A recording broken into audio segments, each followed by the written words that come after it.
Kuri uyu wa kane tariki ya 9 Mata umwaka wa 2020 nibwo Perezida Paul Kagame yakuye Ambasaderi Olivier Nduhungirehe ku mirimo yari ashinzwe muri Guverinoma y'u Rwanda, aho yari Umunyamabanga wa Leta muri Minisiteri y'Ububanyi n'Amahanga n'Ubutwererane ushinzwe n'Umuryango w'Ibihugu bya Afurika y'Uburasirazuba.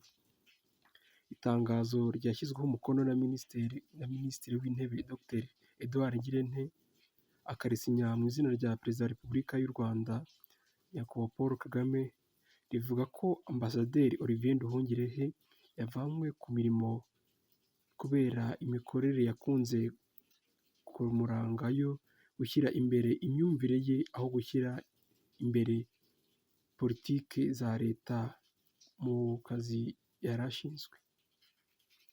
Ni itangazo rigira riti: ashingiye ku biteganywa n'Itegeko Nshinga rya Repubulika y'u Rwanda ryo mu wa 2003 ryavuguruwe mu mwaka wa 2015, cyane cyane mu ngingo yaryo y'116, none ku itariki 9 Mata 2020 Nyakubahwa Perezida wa Repubulika yavanye ku mirimo Ambasaderi Olivier Nduhungirehe wari Umunyamabanga wa Leta muri Minisiteri y'Ububanyi n'Amahanga n'Ubutwererane ushinzwe n'Umuryango w'Ibihugu bya Afurika y'Uburasirazuba, kubera imikorere yakunze kumuranga yo gushyira imbere imyumvire ye aho gushyira imbere politiki za Leta mu kazi yari ashinzwe.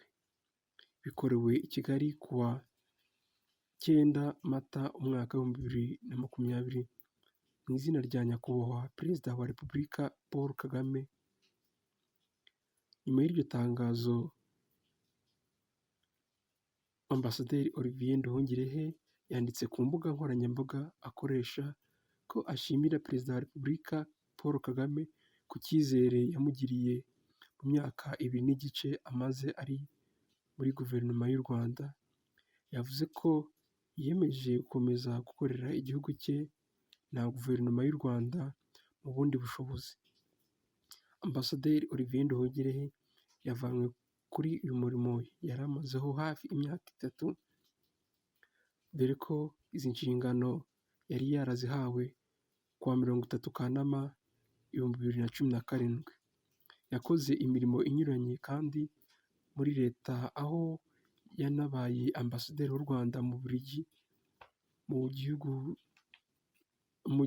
mu gihe cy'imyaka 2 kuva tariki ya 10 Nzeri 2015. Yanabaye umujyanama wa mbere muri Ambasade y'u Rwanda muri Ethiopia no muri New York muri Amerika.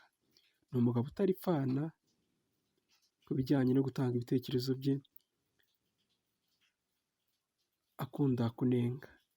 Yari akunze gutanga ibitekerezo muri siporo, imyidagaduro,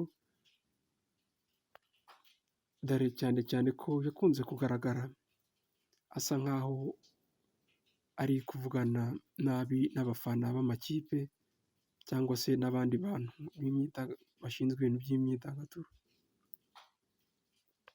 Amwe mu maposite yapostinze yerekana ibitekerezo bye ku mbuga nkoranyambaga, cyane Twitter, dore ko ariyo akunda gukoresha yerekana ibitekerezo bye. Aha twavuga nk'iyagaragaye asa nkaho ari gutukana n'umuhanzi bita Professor Niga, azwi ku mazina ya Aimable Karasira.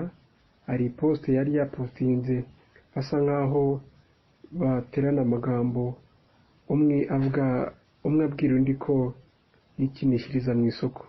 Indi post kandi nanone abantu bari kwibukiranya ni post yigeze gupostinga abwira abantu ngo bisiga amarangi bajye gufana mukura.